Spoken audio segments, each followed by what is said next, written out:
pessoal, tudo bom? Eu quero agradecer a todos vocês que estão acompanhando essa minha série de vídeos e vou me apresentar também, porque eu não havia feito isso antes. Meu nome é Felipe, sou nascido no interior de São Paulo, atualmente moro no litoral e eu tive a ideia de fazer esse passo a passo para que vocês que estão se interessando pelo assunto, estão começando as pesquisas, pudessem acompanhar todo esse processo de reconhecimento da cidadania italiana, que é um processo complicado, com muita burocracia, e ninguém até o momento tinha feito isso, né, mostrando todas as etapas aí. No momento, eu já concluí todas as etapas do Brasil, só estou aguardando para ir para a Itália fazer reconhecimento lá. Então, eu vou fazer no vídeo de hoje um resumo de tudo que eu fiz até o momento. É bom dizer também que vocês podem fazer todo o processo aqui no Brasil, tá? Pelo consulado do seu estado, tudo certinho. Só que tem um problema, né? No consulado de São Paulo, por exemplo, a fila demora 10 anos mais ou menos para você ser chamado e aí sim apresentar as certidões. Tá? É muito demorado, enquanto que na Itália você faz em 3 meses, né? Então por isso eu vou fazer lá, apesar de ser mais caro, mas sai muito mais rápido.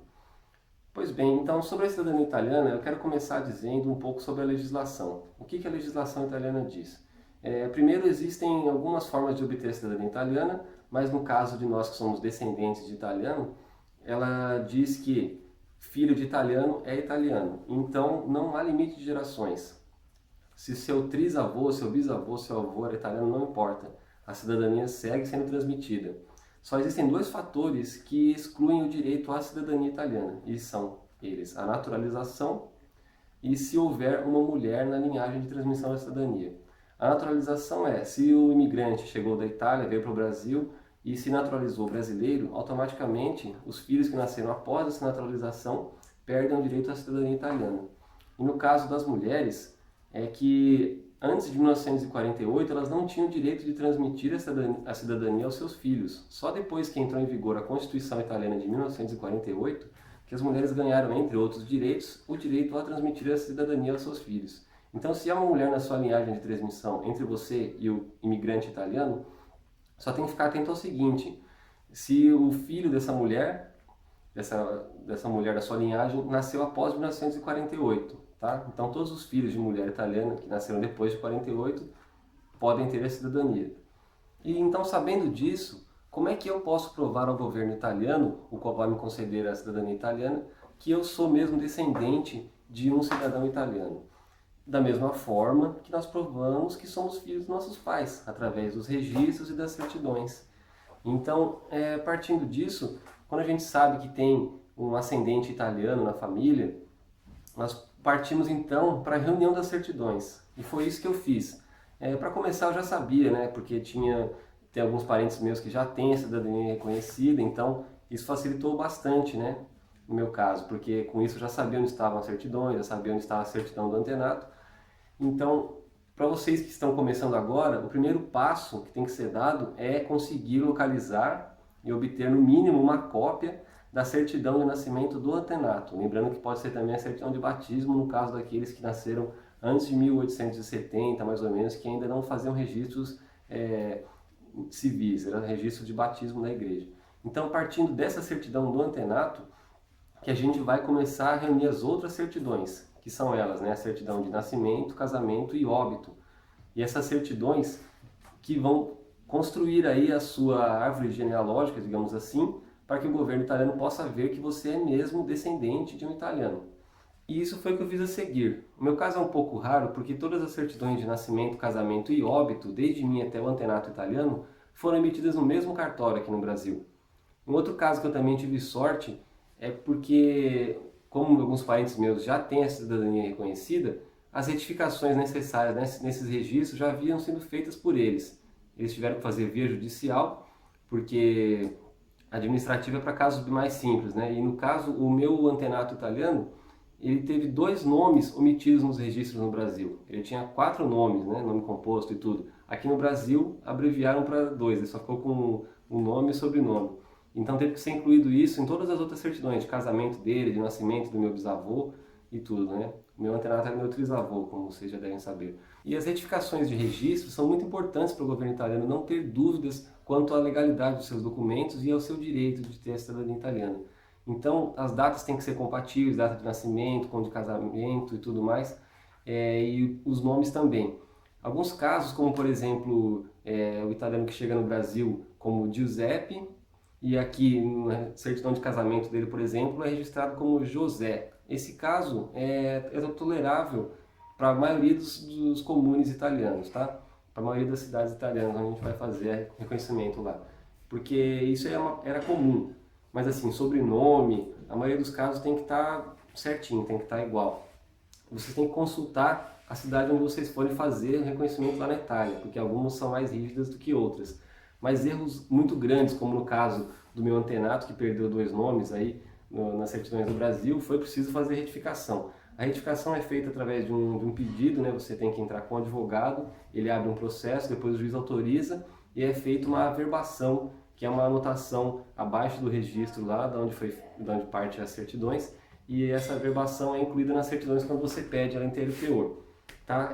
No meu caso foram 10 certidões, de nascimento, casamento e óbito de mim até o antenato italiano, e essas 10 certidões com diversas averbações, todas elas, saiu um total de R$ 740, mais ou menos. É bem caro, né? Vocês veem que já começa por aí os custos disso tudo. E depois disso, a gente já com a certidão do antenato em mãos e com as outras certidões brasileiras em mãos, a gente parte para a emissão da certidão negativa de naturalização. É uma certidão que é emitida pelo Ministério da Justiça, que nega que o italiano se naturalizou. Ela diz que ele não se naturalizou. Ou se caso ele se naturalizou, né, que seja depois do nascimento dos filhos para que se tenha o direito. Mas a certidão negativa de naturalização, a gente emite pela internet, a gente entra lá com os dados do nosso antenato italiano, emite a CNN, e depois disso vem uma outra etapa muito importante nisso tudo, que é a legalização dos documentos. Por quê? Para os documentos que a gente vai levar para a Itália ter um valor lá, a gente tem que passar com eles primeiro no Ministério de Relações Exteriores, tá? Porque o Ministério, o que ele faz? Ele confere as assinaturas dos oficiais de cartório e de quem reconheceu a firma deles e atesta que está tudo correto, que esses documentos são legais mesmo, tá? Então eles carimbam esses documentos, o serviço é gratuito, a gente pode enviar todas as certidões originais pelo correio para o Ministério de Relações Exteriores. Em alguns estados eles têm os escritórios, né? Aqui no estado de São Paulo é o ERESP, eles aceitam esse envio também por correio e atualmente, mais ou menos um mês, eles estão atendendo pessoalmente. Vocês podem pegar o endereço aí, vocês chegam lá, no dia mesmo ficar pronto, tá? Você pega uma fila lá, tudo, eu expliquei no vídeo anterior, vocês podem conferir mais detalhes lá. Depois de ter a legalização no Ministério de Relações Exteriores, a gente parte para a tradução desses documentos. O Estado de São Paulo, que o Consulado de São Paulo, não exige que seja tradução juramentada, mas alguns estados do Brasil é preciso que seja juramentada.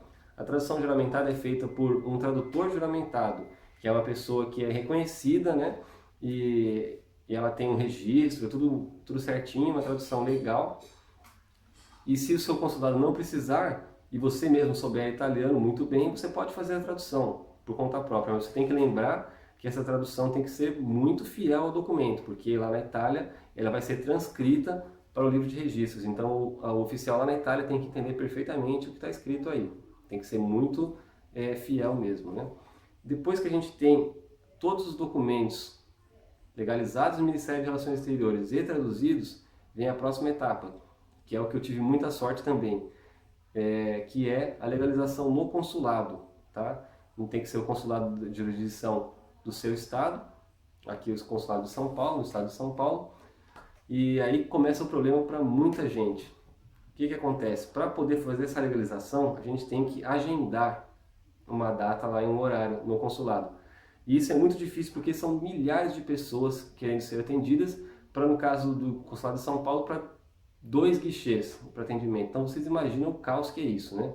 Até o começo do ano, o agendamento para legalização de documentos no consulado era feito através de uma empresa terceirizada. A gente tinha que mandar e-mail para essa empresa e aguardar a resposta deles com a data para legalização. Acontece que muita gente estava reclamando, porque eles demoravam demais para responder, muitas vezes eram mal educados e tudo mais.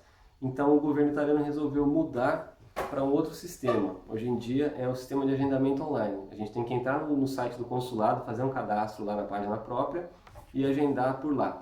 Eu dei muita sorte porque no dia que mudou dessa empresa terceirizada para esse novo sistema, eu já fiquei sabendo logo de cara, assim, pelo grupo lá no Facebook, já corri lá, fiz meu cadastro e consegui uma data. Eu peguei a última data disponível, porque ainda tinha umas coisinhas para acertar. Isso é uma coisa que eu não aconselho vocês a fazerem, tá? Só agendem mesmo quando já tiver tudo certo. Mas no meu caso faltava muito pouco, só faltava terminar a tradução mesmo. Então eu consegui essa data, e eu tive muita sorte, como eu já disse. Mas para vocês que estão começando agora, o que tem que ser feito? Todo mês eles abrem vagas para o mês seguinte. Então, na primeira segunda-feira de cada mês, quando dá 0 hora em Roma, eles abrem essas novas datas, né? Mas todo mundo já sabe disso, então todo mundo já entra nesse horário aqui, não sei que hora que é o horário de Brasília, vocês veem aí. Então, todo mundo entra nesse horário e agenda a data, né?